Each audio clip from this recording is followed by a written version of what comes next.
If you've been saving and investing without a budget, you are missing out on the simplest way to optimize your efforts. In this video, I'm going to go over how to build a budget with the most simple budget spreadsheet.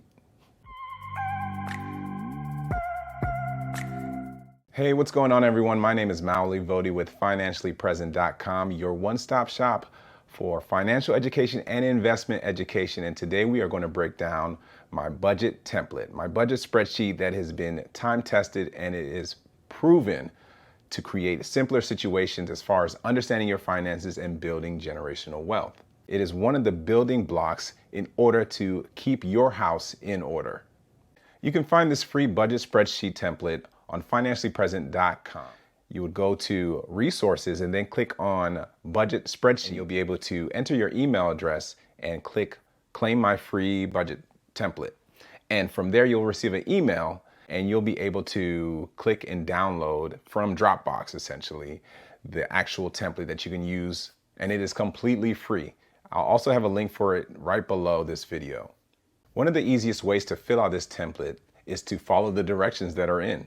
So we're going to walk through that in this video. And before you even start using the template, what I want you to do is get your bank statement, at least the last 45 days, ready. And then also your credit card statement so that you can review any of your purchases and you'll understand what's consistent with how you spend throughout the year and what are some of the anomalies, some of the expenditures that are uncommon. You'll be able to fill out this template much quicker if you have actual numbers versus just estimating anything.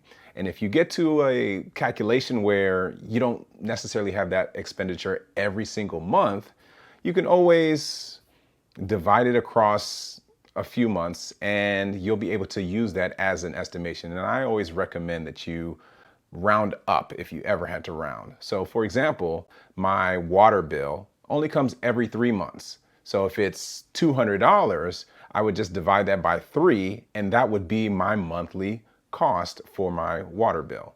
This template is built in such a way where you don't have to do all of the calculations. They're done for you. You just plug in the numbers and it will tell you exactly what is left over at the end of the month. And from there, you can determine what you can use for investment purposes. I always like to say that when you use this template, you should already have removed the amount that you contribute to your 401k, because then you can focus on what you take home every single month. And that's assuming you contribute to a 401k plan. But seeing your expenses all laid out in front of you allow you to understand what type of wiggle room you have throughout the month. This template is great for whether it's one household income or it's 2 household incomes. You can use whichever tab, whether 1 or 2, to your advantage. Tab 1 is going to show you if you keep all of your finances together, this is the ideal tab to use. If you have 2 incomes, then I would say go with tab 2. It allows you to list, person A's income, person B's income, and all of the different expenditures, and still merge it all together and have a holistic view of what you're doing each month and how much you can have after all of your expenditures. This is ideal for married couples or couples who are planning on taking that next step and getting married. I even use this, me and my wife use this particular template, this version 10 years ago when we were going through marriage counseling, and it helped with everything being more transparent. And we used it for different what if scenarios. And what do I mean by that? We looked at our numbers and said, hey, well, what if one of us loses our job? What would our financial situation look like? We also said, well, what if one of us goes back to school? What would our financial situation look like? Or what if we got a promotion and our income changed and it increased? What would it look like? Will we have some wiggle room to do much more investing or buy this new purchase? You can look at all of these things right in front of you, and it helps with keeping everything in plain sight. It is such a great tool to use. And now let's get into it. All right. So now that you've finally downloaded your spreadsheet, your household budget template, these are the steps. You're going to log into your bank account and even your credit card statement and review the last 45 days, or at least have it pulled up so that you can refer to it as you go through this process. Then you're going to pick whether you want to use tabs 1 or 2 in order to enter in your data. You're going to take a look at the totals that you have, and then review the questions at the bottom. It's a good conversation piece where you and your significant other, if applicable, can talk about your finances. And then the next step after this whole exercise is to find a way to automate it. I prefer to use mint.com to track my expenses. In that way, I don't have to do this budget spreadsheet all the time. I do believe it is a strong tool to use on a regular basis. And when I say regular basis, it could be every few months or every quarter, just to see if anything is sliding in a different direction or if there are improvements that can be made. So here's tab 1. And there are instructions up top that you can use. But namely, you can just fill out the information as needed. I say you need to use the numbers that you have after, and I repeat, after you've already contributed to your retirement plan. All right. That way, we're just dealing with your take-home pay. So that's called your net pay. You can always adjust the numbers according to your preference, but I think it's extremely important to deal with your net pay. We have the income here, and it tells us this is our total for the household. Right. From here, we're going to look through all of our expenses. To be safe, if you aren't sure about a specific electric bill or gas bill or any type of bill, you can round up to be safe, because a lot of those numbers will fluctuate. But your largest expenses tend to start with your mortgage, the essentials, your mortgage or your rent. So if it's going up, then you would adjust it here. If you want to see how you would be able to handle a new mortgage if you bought a home, this is a great tool to use that for. Your homeowner's insurance, any property taxes.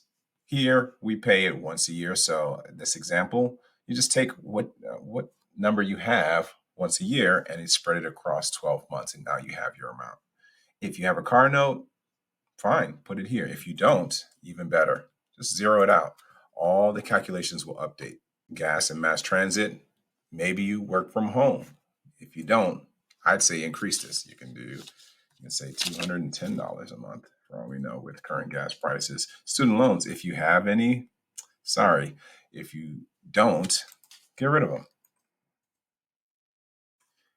The numbers will continue to update. Cell phone bill, if that goes up, fine. You would adjust it here. Same with groceries. Netflix, if you want to see how it's going to impact your costs by cutting it out, you can easily take it away from here and notice it's probably not going to make that big of a difference. You'll have to make bigger changes than just cutting out Netflix if you really want to make an impact in your budget. Credit card bill. Treat your payments as a bill, because you have to pay them month by month, right? Especially if you want to get rid of them. If you have a lot of credit card debt, try to prioritize paying that off so that you can stop paying for things you've already enjoyed, okay? If your monthly payment is $200 a month, that's considered low. But if you have no credit card payment, that's $2,400 a year that you don't have to worry about. And it tells us that we can apply that money towards investing, okay? All of these are example expenses. Feel free to add them at any time or remove them. You can leave them. It's completely up to you. As your income changes, you want to adjust it. And for some reason, if you have more than the space that allows, you can always add a row. This is what I like to do. Insert a row, and I can make up my topic, random expense. And then $60, let's say it's cost $60 a month. The numbers calculate anyways, okay? You cannot mess up the calculations because they're locked, okay? Even if I tried to, I wouldn't be able to mess it up. Your net income is the amount you have left over each month. So the higher the net income, the better, okay? This allows for you to contribute to investing or explore with different things, or decide on, hey, I want to go on this vacation. I want to do this. I want to do that. This amount allows you to understand the flexibility you have. Okay, this is month by month. Available credit. I think it's important to just list out your available credit. Whether you're using it or not is not relevant right now for this spreadsheet. It's just to know what's available to you. So we have some sample credit cards, and this is how you know your available credit limit. Your checking and savings, it's great to know the total amount that's in there. So you list that amount here. Brokerage account balances, those are going to fluctuate. So how often you want to change that, It's completely up to you. This is one of the reasons why I think it's extremely important to automate this going forward. But it allows you to quickly understand, what are your liquid assets? What are your liquid assets? Your liquid assets would be the amount of cash you'd be able to come up with in 5 days if an emergency occurred. Okay. You don't necessarily want to liquidate and sell your investments, but it just helps to know these are your liquid assets. And after you've entered in all your information, I would recommend saving it with a specific date. So you can save this and put today's date so that you know when you review this a few months from now, what's changed from there. And you can always save over the version as you make changes. And go through the questions. Understand how you feel about it. What are some things that are going well? Where can you improve? And what are some things that you can't control? Tab 2 is similar. It's simply spread out so that multiple people can enter in their information. If for some reason maybe one person's paying rent, but the other person's paying the car note, or one person's saving for a different expense, this allows you to do that. Feel free to change any of these categories to your liking. The calculations are the same. You'll be able to adjust it on your own. See, that wasn't so hard. If you found this video helpful, I want you to share it with a friend or family member that could benefit from using a budget in their life. And in fact, share the video with them, because in the video or the link below, you will find a discount code for financially present products. If this video was helpful for you, I want you to take a moment, hit that like button, subscribe if you're new to the page, and turn on notifications so that you don't miss out on future content. And until next time, stay present.